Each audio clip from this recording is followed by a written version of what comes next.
Scott Sambucci here over at Sales Qualia, and we're now 2 weeks into what I'm calling the outbreak of volatility. And as I'm reading articles on LinkedIn, as I'm looking at how people are reacting to the situation out there, we're still hearing a lot of things like, well, it's uncertain and we're going to have to kind of ride things out and figure out what's going to happen. We've got to kind of, see what happens out there. Let's just do our best. And frankly, if you're a startup CEO, if you're a business owner, if you're a sales leader, that is the wrong mindset. That is the wrong place to go. And that is the wrong way to think about this. And so what I want to do here in this video is show you exactly what you need to be doing over the next 100 days in order to make sure that not only your business survives, but you put yourself in a position so that your business and your startup can thrive, okay? So first of all, let me share my screen. And I want to make sure that you're really clear about what I mean by making sure that that doing something is the only option. So if we just think about a really basic timeline, here we are today. Go back 100 days. 100 days ago. Do you know what 100 days ago was? 100 ago was Christmas, less than 100 days ago from the time that I'm doing this video. Now, if we think ahead 100 days forward, 100 days forward is July 4th. 100 days forward is July 4th. So we know that if you do nothing, and a lot of startups right now have either done nothing or they didn't have a plan or they haven't taken action, and what's going to happen is you're going to end up down here below the line, right? So this is where you're going to have failure, and this is where you're going to be out of business. The second thing that we're hearing, and this is the thing that probably perturbs me the most, is that you're hearing people say, look, I just want to stay status quo. I just kind of want to ride this thing out, right? Well, here's the problem with that. The problem with that is what you're doing is you're letting the market dictate how you're responding to the situation. And every time there's yet another shock, every time there's more information, every time there's something else that impacts your market, your business, your customers, that line's just going to get pushed down.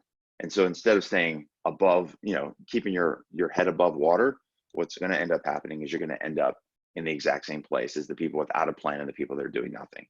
Instead, what we've got to do is figure out how to stay above the line so that when the inflection hits, so that when there is an opportunity to grow, after the market and after the environment starts hitting more stability, you've got an opportunity to grow with it. And so in the next couple of minutes, what I want to show you is exactly the roadmap that you need to be following with your business, with your startup, with your team, in order to ensure that you not only survive, but you put yourself in a position to thrive. So here we go, okay? So number one, right, when everything happened, this outbreak of volatility, what that does is it creates anxiety for all of us. It creates anxiety for you as a business owner, for you as a person, for if you have a family around you, especially. Nothing causes me more anxiety than the notion that things could be unstable or that my family could be in danger, right? It creates anxiety.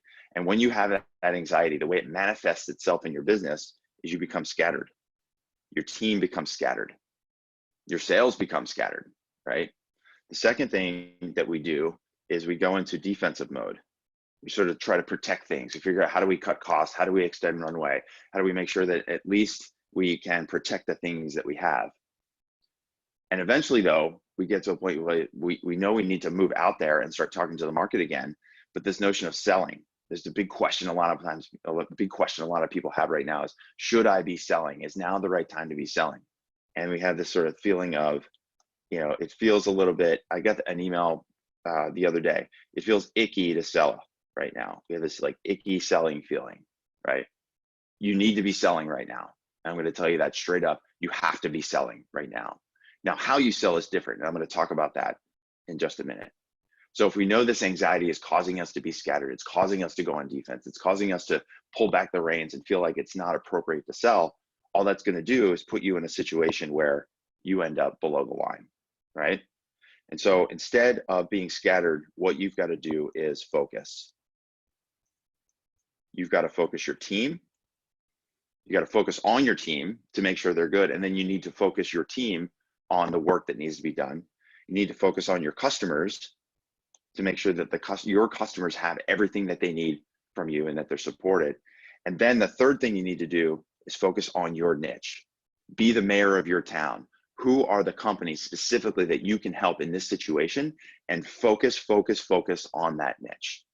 Those are the first three things you got to do when you're feeling scattered. Get focused on your team, get your team focused, focus on your customers, and focus on your niche. Now, when you start moving into this defensive mode, instead of playing defense, what we've got to do is advance. We need to advance the business forward. You can only cut costs as much as you're spending every single month. You can only reduce the burn rate by however much you're spending each month, right? So that's a temporary fix. The longer term fix is figuring out, how do we grow? How do we advance? And the way that we advance is think about, number one, cash flow. Where can we get money right now? Do we have accounts receivables out there? Do we have customers that we can even upsell and cross-sell to right now? Because those customers trust us. They're already spending money with us, and they're looking for people to trust to help them through the situation. The second thing we need to do is advance the deals in your pipeline, the ones that have been in the pipeline before this outbreak of volatility, and figure out, how do we advance those deals in order to bring cash into the business? And the third thing we need to advance is your outreach. We can't just stand still and hope that the customer base that we have is enough, to hope that some of the deals we have in the pipeline are going to be enough to bridge the gap, to get us through, to ride this thing out. We've got to advance out and talk it. And that brings us to the third piece, this notion of icky selling, or it's not the right time to sell. Should I be selling right now? Yes, you need to sell, but instead of selling, what you should be doing is serving your market. You should be serving your market. And serving your market doesn't mean giving away everything for free. Serving your market doesn't mean doing nothing. Your market needs you now more than ever. Your customers, your market, your prospects need you now more than ever. If you're solving a core business problem that's going to help them survive, it's going to help them survive, and it's going to help them thrive in this business, then you owe it to them to go out and talk to them and serve them and show them how you can help them. Now, how you do it makes all the difference in the world, because we're all seeing, how many emails are you still getting from those cold outbound cadences that were set up 6 weeks ago, 8 weeks ago, right? How many people on the other end of the spectrum are getting all kinds of emails about, oh, it's a new world environment, and I hope everything is well with you in this time of uncertainty. Oh, and by the way, would you like to see a demo, right? That's not selling the right way. That's the wrong way. That's not serving your community. That's looking for ways to take from your community. So instead, what we need to do as your sales strategy when you're serving is, number one, is communicate with your market the right way. Communicate with empathy. Communicate from a problem-solving standpoint. Secondly, you need to educate your market. Educate them on how they need to be thinking about the problem, and what the opportunities are for them to collaborate with their market, to collaborate with you. Help get them out of their survival mode. Get them understanding why they need to take action sooner rather than later. And when you do those two things, when you communicate effectively and you educate your market, then what you've done is put yourself in a leadership position so that you can help them navigate through and get to the other side of the situation. So this is it. This is your 100-day playbook. This is exactly the playbook that we're working on with clients every day, every single day. We've just rolled this out over the last couple of weeks. Tell exactly what we're telling clients that are in our coaching program. This is the way you need to be thinking about this situation. This is the way you need to be thinking about your work every day. Number one, it's about focusing your team, focusing on your customers, focusing on your niche. Number two, then get out of defensive mode and into advanced mode. Where can you find money that's owed to you? Where can you help customers where they're willing to trust, to leverage that trust that you've already built?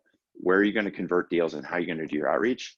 And thirdly, how do you communicate, educate, and navigate in your market so that you can serve them? Stop selling, start serving. So if you want some help with this, I'm putting together a virtual workshop in the next 2 weeks. I've still got to figure out the dates.